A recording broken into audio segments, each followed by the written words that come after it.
Hello, amazing artists. Artie McCarty here, and I am going to show you how to create a line patterned pumpkin.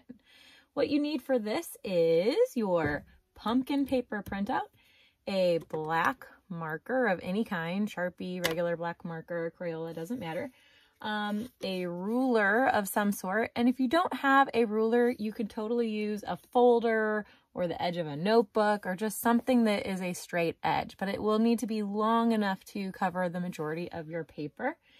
And then obviously you will also need some markers. I've got my Mr. Sketch markers here, and they smell so good and they're so colorful and I love them. All right, so once you have printed out your pumpkin page, you're going to use your ruler. I just have a cheap free little ruler here. And you're going to use your straight edge, and you're going to make lines that go all the way through your pumpkin off of the entire paper. So you don't want to just trace inside your pumpkin. No, don't do that. You want to make sure that your line goes all the way off that page. And so if you're not using a ruler, you definitely want to have a straight edge that's long enough to cut through the entire page. So what I'm going to do is I'm going to cut my pumpkin. Time to slice this guy. Now my ruler seems to be a little shorter than my paper.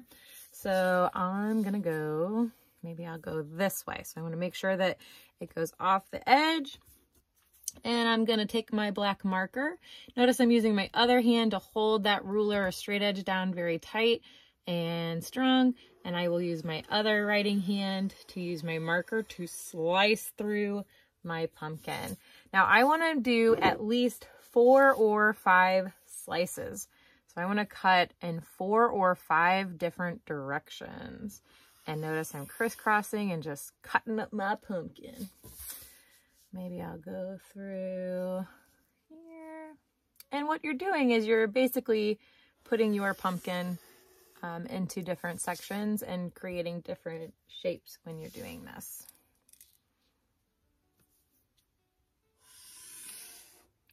Okay, let's see, I did 1, 2, 3, 4. Maybe I'll do one more. 5. Boom. All right, so now I have all these different sections, and what you're going to do is you're going to create lines and patterns, or lines that make patterns inside your shapes. Now, so this is like a slice of the pie, the pumpkin pie. But also where your pumpkin lines are, those are shapes as well. So you're creating patterns inside all the different shapes. On my example that you can see online, I used inside my pumpkin shapes, I did different types of lines in warm colors. So I used red, orange, and yellows to make that pumpkin stand out. And then I was going to use green and, blues and purples maybe in the background. And so that will be helpful to make it seem like this is a pumpkin and not just a whole bunch of scattered lines. However, you can use any colors that you want.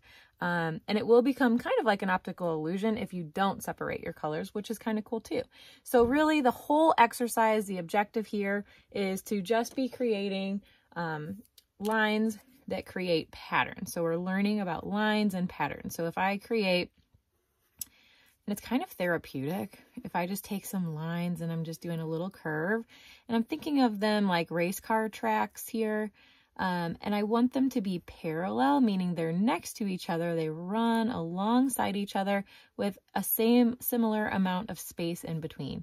Now we're all human and these are not going to be perfect, but the point is that I'm taking my time and I am trying my best to keep those lines smooth together and creating a pattern.